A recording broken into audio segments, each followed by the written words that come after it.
Welcome once again to Classic Credits. I was taking a break from movie games for a while, but this one was requested by a viewer.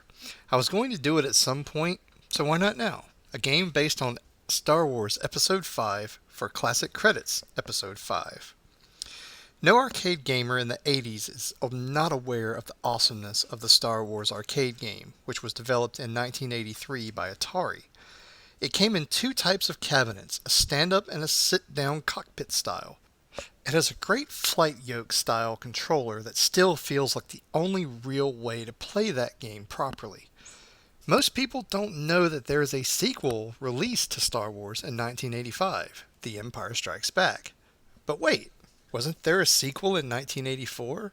Yes, the games were released out of order in relation to the movies. Return of the Jedi, which played completely different to Star Wars, came out in 1984. Empire Strikes Back is a fairly rare title. Reportedly, there were only around 60 to 70 dedicated cabinets created. Instead, it was released as what is called a conversion kit. In the arcades, it was often a standard practice to reuse arcade hardware. They would simply give you replacement cabinet graphics and a few chips to swap out inside the machine. Voila! New game. This was great if the game was waning in popularity. The arcade owners could upgrade to the new games much cheaper this way. However, Star Wars was still very popular in 1985. It was still making arcades good money, so many opted not to buy the conversion kits and just keep the quarters pumping into Star Wars. It has a similar playstyle to the original, in all its vector graphics glory.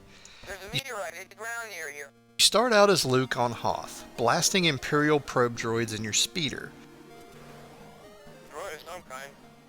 The Imperials then begin their ground assault, and you find yourself trying to bring down AT-AT walkers, as well as the smaller AT-STs. This level gives you two modes of fire. You can take down walkers by shooting their cockpits, which are little red blocks on their heads. You also have tow cables that can be fired to trip up the AT-ATs. Once you reach the Rebel base, it is off into space as Han Solo on the Millennium Falcon. Between ourselves, I think Master Luke is in considerable danger. Prepare to make the Delta Light bid. I want that ship, not excuses. You first find yourself blasting TIE fighters, who are very aggressive even on the first wave. After you survive the TIE fighters, you flee Vader's Star Destroyer, the Executor, into an asteroid field.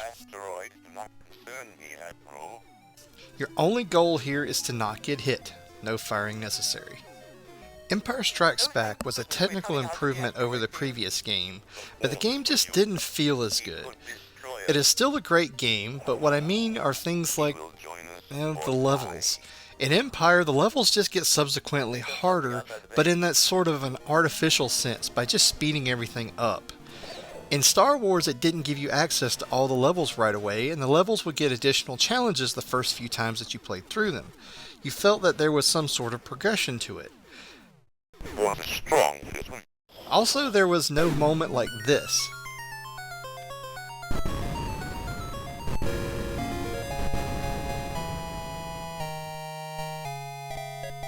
Which always felt very rewarding.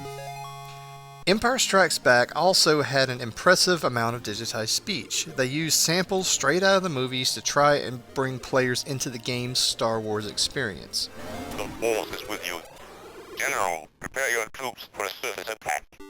We have spotted Imperial walkers. This game may be hard for you to track down due to its rarity. It had very few cabinets, and the conversion kits didn't sell very well either. But the conversion kits are not that hard to come by if you can find a working Star Wars machine and you feel like converting it yourself.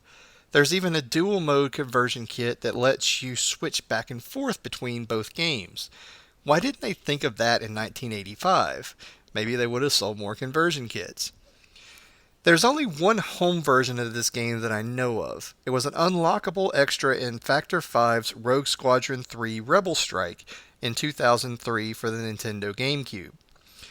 If you have a Wii and you're feeling game starved, I highly recommend picking that game up. Just of note, Star Wars and Return of the Jedi arcade games are also included bonuses with Rogue Squadron. I feel that Empire Strikes Back is a classic even though it doesn't live up to its predecessor. Star Wars just set that bar so high that they just couldn't quite get the sequel to feel as fresh and new as the original. Thank you once again for tuning in to Classic Credits. If you like the show, please make sure to leave some comments, subscribe, and make sure to check out the next episode, where I once again hope to show you some games that you may have forgotten or never even heard about.